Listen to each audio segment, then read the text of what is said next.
Hello everybody, welcome to the Sunday race preview for the 2020 Grand Prix of Sakhir.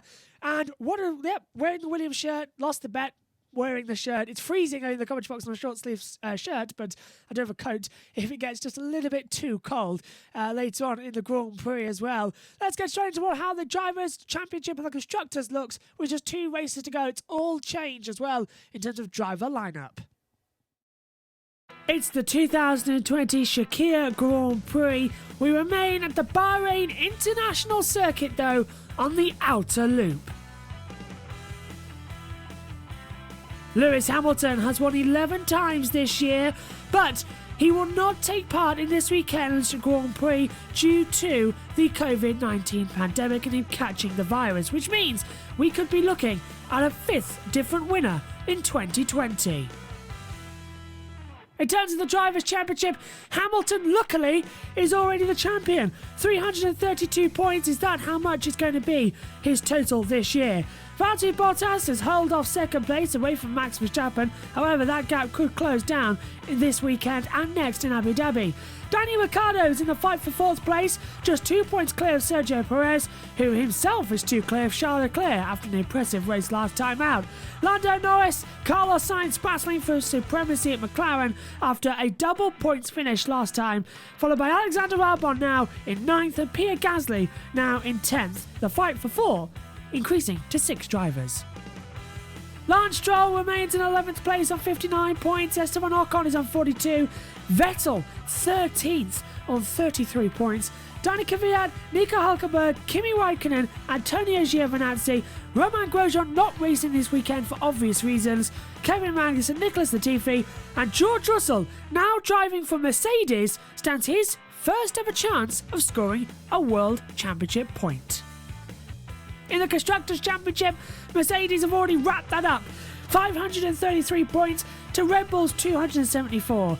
It's really the battle for 3rd. McLaren, with a fantastic result last weekend, has propelled them into 3rd place, way ahead of Racing Point, and Renault are playing catch-up.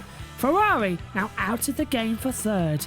AlphaTauri, Alfa Romeo, 7th and 8th. Haas, and there's still no points on the board for Williams, although Russell might get some from Mercedes. It's the 2020 Sakhir Grand Prix, and this is your Sunday race preview. Let's take a look around this circuit of Sakhir. It's the outer loop, and it's one of the most challenging and demanding looking of the season. Let's take a look around the Bahrain International Circuit outer loop, the first time we've ever used this configuration. Starting on the F1 2020 game on the new normal track, hurtle down the usual start-finish straight towards turn 1. A heavy braking zone after a long DRS detection point. From 8th gear, late braking down into 2nd gear, about 70 miles an hour. Accelerate and compromise the exit of turn 2 to get a good run out of turn 3.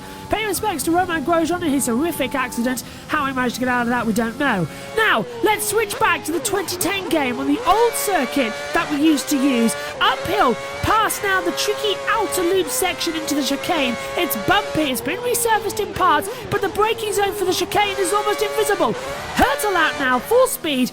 Ignore the barrier, flash back to 2020, and you're down the back straightaway out of what is now turn 9 and down towards turn 10, 11. The last 2 corners on the track, another DRS zone, hard on the brakes, full power once again. It is an incredibly short lap, around 55 seconds, but still, it's going to be a very chaotic Grand Prix.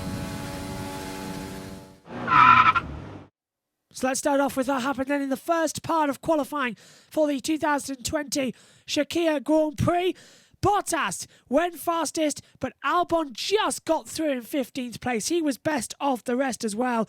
Bottas led the way in the first part of qualifying. The Finn as well was just ahead of Russell, who was using a medium compound tyre as well. On the other end of the spectrum, Albon just got through in 15th place as well. Magnussen, the first driver, officially knocked out. Latifi as well. Jack Aitken on his first qualifying was out-qualified the 2007 world champion of Kimi Räikkönen, and Pietro Fittipaldi lines up in 20th place as well. However, remember that Lando Norris now has a grid penalty going forward. In qualifying 2, table turned. Verstappen was the fastest. Albon and Norris both getting eliminated as well. Mercedes, Ferrari and Renault sent out their drivers on the medium compound tyre to qualify on. However, only Mercedes stuck with the medium route. Everybody else starts on the soft compound tyre inside the top 10.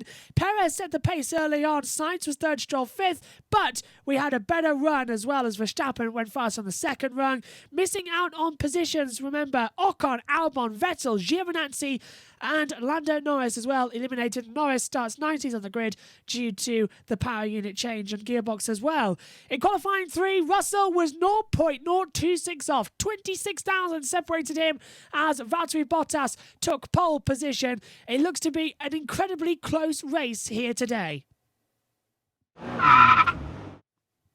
Well, here's the provisional starting grid then. Valtteri Bottas on pole position from George Russell. Max Verstappen, Charles Leclerc, Sergio Perez, Danny Kvyat, followed by Daniel Ricciardo, Carlos Sainz, Pierre Gasly, Lance Stroll, Esteban Ocon, Alexander Albon, Sebastian Vettel, Antonio Giovinazzi. Then that follows by Kevin Magnussen and Nicholas Latifi, Jack Aitken, Kimi Raikkonen, Lando Norris and Pietro Fittipaldi. Fittipaldi having the penalty because it's a new power unit, even though it's his first race. It's Grosjean's car, and we all know what happened to that a week ago. And Lando Norris had to break it for a new gearbox installed and a new power unit as well. It's going to be a fantastic race coming up. So we'll be back later for the Grand Prix live, and it's going to be a cracker. Don't miss us. See you later.